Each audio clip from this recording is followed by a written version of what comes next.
So கர்ப்ப காலத்தில் வந்து ஆரோக்கியமாக சாப்பிடணும், நல்ல சாப்பிடணும், அப்புறம் வந்து என்னென்ன சாப்பிடணும் அப்படின்றத நம்ம லாஸ்ட் வீக் பார்த்தோம். கூடவே ரொம்ப முக்கியமான ஒரு விஷயம் என்னன்னா, அதை எப்படி சாப்பிடணும். ஏன்னா நம்ம பல நேரங்களில் பார்த்தீங்கன்னா நல்ல உணவை தான் சாப்பிடுவோம், ஆனால் எப்படி சாப்பிட்றோம் அப்படின்றத வந்து நம்ம மறந்துடுறோம். இதுக்கு ஒரு சின்ன கதை ஒன்று நான் சொல்லி ஸ்டார்ட் பண்ணணும்னு விரும்புகிறேன். அதாவது இப்போ நீங்கள் வந்து ஒரு 2 கர்ப்பிணி இருக்காங்க அப்படின்னு வச்சுக்கோங்களேன். ஒருத்தங்க வந்து நல்ல ஒரு ஆரோக்கியமான உணவை சாப்பிட்றாங்க. எப்படி சாப்பிட்றாங்கன்னா, ஒரு அமைதியான மனநிலையில ரொம்ப காமா மெதுவா எந்த அவசரமும் இல்லாம சாப்பிடுறாங்க. அதே நேரம் இன்னொரு கர்ப்பிணி வந்து ஒரு பதட்டத்திலையும் இல்ல ரொம்ப ஒரு ஸ்ட்ரெஸ்டாவோ இல்ல மனச்சோர்வுன்னு சொல்லலாம். இதோட அவங்க வந்து என்ன பண்றாங்கன்னா அதே ஆரோக்கியமான உணவை தான் சாப்பிடுறாங்க. இப்ப இந்த ரெண்டுத்துக்குள்ள வித்தியாசம் பாத்தீங்கன்னா நீங்களே சொல்லுங்க. எந்த அம்மாவோட உணவு இல்ல எந்த அம்மாவோட உணவு வந்து குழந்தைக்கு முழுமையா போய் சேரும்னு நீங்க நினைக்கிறீங்க?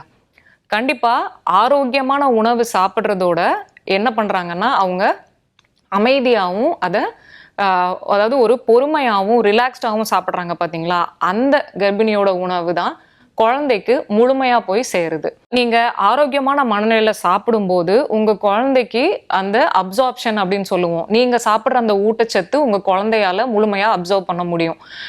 அந்த முழு போஷாக்கு வந்து உங்க குழந்தைய போய் சேருது. நீங்க நியூட்ரிஷனா சாப்பிட்றீங்க, சத்தான உணவை வந்து குழந்தையால முழுமையா எடுத்துக்க முடியுது. இன்னொன்னு உங்களோட டைஜஷன் வந்து பாத்தீங்கன்னா ரொம்ப நல்லா இருக்கும். நீங்க ரொம்ப ஒரு ஆரோக்கியமான மனநிலையில சாப்பிடும்போது. அதே நேரத்துல நீங்க வந்து ரொம்ப ஸ்ட்ரெஸ்ஸா சாப்பிடும்போது என்ன ஆகும் அப்படின்னா, உங்களுக்கு அந்த முழுமையான போஷாக்கு உங்களுக்கும் கிடைக்கிறது இல்ல, உங்க குழந்தைக்கும் சரியா கிடைக்காம போறதுக்கு வாய்ப்புகள் அதிகம்.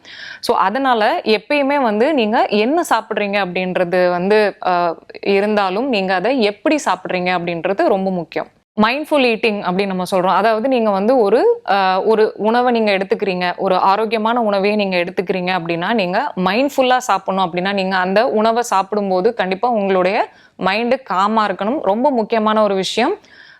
டென்ஷனோ இல்லை ரொம்ப ஸ்ட்ரெஸ்ஸோ ஒரு ஆர்குமெண்ட்டோ இல்லை சண்டை போட்டுட்டோ அந்த மாதிரியான விஷயங்களை அவாய்ட் பண்ணுங்க நீங்க சாப்பிடும்போது. முக்கியமான ஒரு விஷயம், நீங்க வந்து அவசரமா வேகமா சாப்பிடக்கூடாது. என்ன ஒரு உங்களுக்கு ஒரு அர்ஜென்சி இருந்தாலும் கூட நீங்க கர்ப்ப காலத்துல முக்கியமா நீங்க சாப்பிட்றீங்க அப்படின்னா கண்டிப்பா உங்களுடைய நேரம் உங்களுடைய மைண்டு எல்லாமே பார்த்தீங்கன்னா அந்த உணவு மீது தான் இருக்கணும். ஸோ நீங்கள் வந்து வேற எதையோ யோசிச்சுட்டோ இல்லை அப்படிலாம் சாப்பிட்ற மாதிரி இருந்தால் அந்த முழு போஷாக்கு உங்களுக்கும் உங்கள் குழந்தைக்கும் கிடைக்கிறது இல்லை. ஸோ அதனால் நீங்கள் அடுத்த தடவை சாப்பிடும்போது கண்டிப்பாக அதாவது ஒரு ஆரோக்கியமான ஒரு சூழல் இருக்கணும். அதற்கான நேரம் நீங்கள் கொடுக்கணும். ப்ளஸ் வந்து உங்கள் ஆரோக்கியமான உணவையே நீங்கள் எடுத்துக்கும் போது நீங்கள் உணர்ந்து சாப்பிடணும். இந்த உணவு வந்து கண்டிப்பாக எனக்கும் என்னோட குழந்தைக்கும் ஒரு ஆரோக்கியத்தை தரப்போகுது. ஸோ என்னோட குழந்தையோட வளர்ச்சிக்கு வந்து இந்த உணவு ஒரு முக்கியமான பங்களிக்குது அப்படின்ற மாதிரியான உணர்வுகளோடு நீங்க சாப்பிடும்போது கண்டிப்பா உங்களுக்கு தேவையான அந்த நியூட்ரிஷன் கிடைக்கிறதோட உங்க குழந்தைக்கும் அதே நியூட்ரிஷன் வந்து கிடைக்கும்.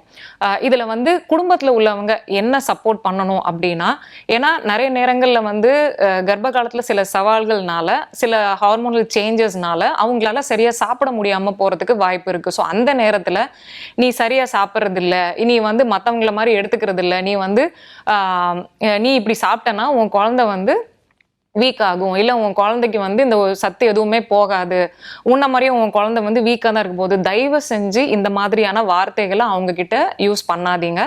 ஏன்னா அந்த நேரத்தில் அவங்களுக்கு தெரியாது அதை வந்து எப்படி ஹேண்டில் பண்ணணும் அப்படின்ட்டு. ஸோ நீங்கள் என்னன்னா அவங்க எப்படி சாப்பிட்றாங்க, அவங்க சில நேரம் சாப்பிடாமையே விட்டா கூட சாப்பிட கூப்பிடுங்க. அதை வந்து பொறுமையா எடுத்து சொல்லுங்க. அதாவது இது வந்து ரொம்ப தேவையானது, நீ வந்து கொஞ்சம் கொஞ்சமா சாப்பிட்டா கூட பரவாயில்ல, பட் கண்டிப்பா சாப்பிடணும் அப்படின்றது. ப்ளஸ் வந்து கூட உட்காந்து சாப்பிடுங்க. அவங்க கிட்ட வந்து ஒரு மென்மையான கான்வர்சேஷன் சொல்லலாம், இல்லை ஒரு ஒரு ரிலாக்ஸ்டான ஒரு ஹாப்பியான ஷேரிங்கோட வந்து நீங்க உட்காந்து பேசுங்க, அவங்க கூட சாப்பிடுங்க. அந்த சாப்பாடை பத்தின சில நல்ல விஷயங்களை வந்து அவங்களுக்கு கூட நீங்க வந்து ஷேர் பண்ணுங்க. முக்கியமா வந்து கணவன் மனைவி வந்து இந்த விஷயங்களை வந்து பண்ணலாம். ஏதாவது ஒரு ஹோல் டேல டைம் இல்லை அப்படின்றத சொல்லாதீங்க. ஒரு 2 தடவையாவது நீங்க சேர்ந்து உட்காந்து ஒரு நல்ல விஷயங்களை ஷேர் பண்ணிக்கிட்டு நீங்க சாப்பிடும்போது கண்டிப்பா பாத்தீங்கன்னா அவங்களால ஒரு ரிலாக்ஸ்டா அவங்களால சாப்பிட முடியும். ஸோ அடுத்த தடவை நீங்க சாப்பிடும்போது நீங்க எவ்வளோ ஆரோக்கியமான உணவு இருந்தாலும் நீங்க என்ன மனநிலையில இருக்கீங்க அப்படின்றத ஒரு நிமிஷம் யோசிச்சுட்டு உங்களை ரிலாக்ஸ் பண்ணிட்டு அந்த மைண்ட்ஃபுல் ஈட்டிங் அப்படின்றத வந்து மைண்டில் வச்சுட்டு நீங்கள் சாப்பிடுங்க. கண்டிப்பாக உங்ககிட்ட நீங்கள் டிஃப்ரென்ஸ் பார்ப்பீங்க. உங்களுடைய அதாவது உங்களுடைய ஊட்டச்சத்து, நீங்கள் சாப்பிட்ற உணவுலேருந்து வரக்கூடிய ஊட்டச்சத்து உங்களுக்கு மட்டும் இல்லாமல் உங்கள் வயிற்றில் வர்ற குழந்தையோட ஒட்டுமொத்த வளர்ச்சிக்கும் உதவும்.